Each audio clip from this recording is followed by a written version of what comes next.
भगवद गीता सिर्फ एक प्राचीन ग्रंथ नहीं है, बल्कि आज के लीडर्स के लिए एक बहुत ही पावरफुल गाइड है। तो आज हम गीता से एक ऐसा मॉडल समझने वाले हैं जो हमें ये सिखाता है कि जब प्रेशर बहुत ज्यादा हो तब भी एकदम क्लियर और असरदार फैसले कैसे लिए जाएं। चलिए एक सीन सोचते हैं। कुरुक्षेत्र का मैदान है। अर्जुन जो अपने वक्त के सबसे बड़े योद्धा हैं, लड़ाई शुरू होने से ठीक पहले हिम्मत हार जाते हैं। ये सिर्फ कोई पुरानी कहानी नहीं है, बल्कि ये आज के किसी भी लीडर के उस मेंटल ब्रेकडाउन का एकदम सटीक उदाहरण है जब दांव पर बहुत कुछ लगा हो।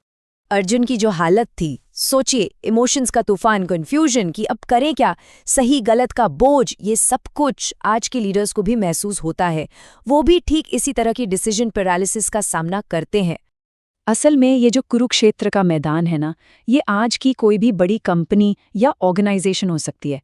वही हाई स्टेक, हाई प्रेशर वाला माहौल जहां बड़े फैसले लेने होते हैं, चाहे वो ऑर्गेनाइजेशन के अंदर का कोई झगड़ा हो या कोई नैतिक कन्फ्यूजन। हालात बिल्कुल वैसे ही हैं। और देखिए, सबसे जरूरी बात यह है कि कंपनियां अक्सर गलत फैसलों से उतना नहीं डूबती जितना कि कोई भी फैसला ना ले पाने की वजह से डूबती हैं। जी हाँ, फैसला ना लेना अक्सर एक गलत फैसला लेने से भी ज्यादा महंगा पड़ता है। तो फिर सवाल ये है कि आखिर लीडर्स इस हाल में पहुंच क्यों जाते हैं, क्यों वो कोई फैसला नहीं ले पाते। चलिए गीता के एक फ्रेमवर्क से समझते हैं जो हमें फैसला लेने में आने वाली साइकोलॉजिकल रुकावटों को दिखाता है। देखिए, फैसला लेने के ना दो रास्ते होते हैं। एक है अहंकार का रास्ता, जो हमेशा पूछता है इसमें मेरे लिए क्या है, और दूसरा है धर्म का रास्ता, जो पूछता है मेरा कर्तव्य क्या है। एक मैं पर फोकस करता है और दूसरा जिम्मेदारी पर। जब सोच पर अहंकार हावी हो जाता है तो वो हमारी क्लैरिटी को तीन तरह से खराब करता है। अहंकार अक्ष एक डिफेंसिव कल्चर बनाता है। फल अक्ष यानी इनाम की लालसा हमें शॉर्ट टर्म सोचने पर मजबूर करती है।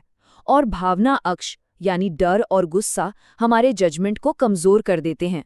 जब दिमाग में सिर्फ रिजल्ट्स पाने की धुन सवार हो जाती है, जिसे हम फल अक्ष कह रहे हैं, तो होता क्या है, हम उन सारे डेटा और फैक्ट्स को अनदेखा करने लगते हैं जो हमारे मन की बात नहीं करते, और यहीं से गलत फैसलों और खराब स्ट्रैटेजी की शुरुआत होती है।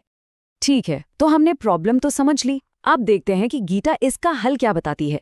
एक बहुत ही पावरफुल स्टेप बाय स्टेप तरीका जिससे क्लैरिटी वापस लाई जा सकती है।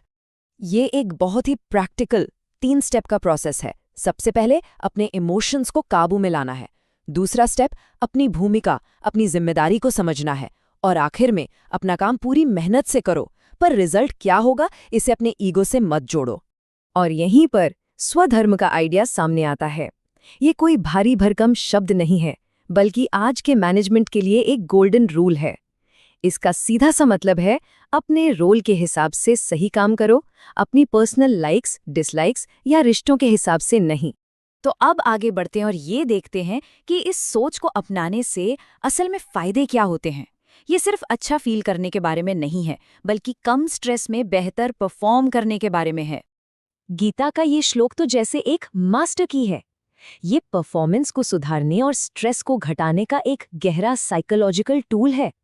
ये हमें सिखाता है कि हमारा फोकस प्रोसेस को अच्छा बनाने पर होना चाहिए, ना कि सिर्फ रिजल्ट पर। अक्सर लोग सोचते हैं कि अनासक्ति या डिटैचमेंट का मतलब है कि किसी चीज की परवाह ही ना करो, लेकिन ऐसा बिल्कुल नहीं है। ये असल में स्ट्रेस को मैनेज करने का एक स्मार्ट तरीका है, अपनी पहचान को उन नतीजों से अलग रखना जो हमारे कंट्रोल से बाहर है। तो कुल मिलाकर जब लीडर्स और कंपनियां इस अनासक्त कर्म के माइंडसेट को अपनाते हैं तो उन्हें ये एकदम साफ और प्रैक्टिकल फायदे मिलते हैं।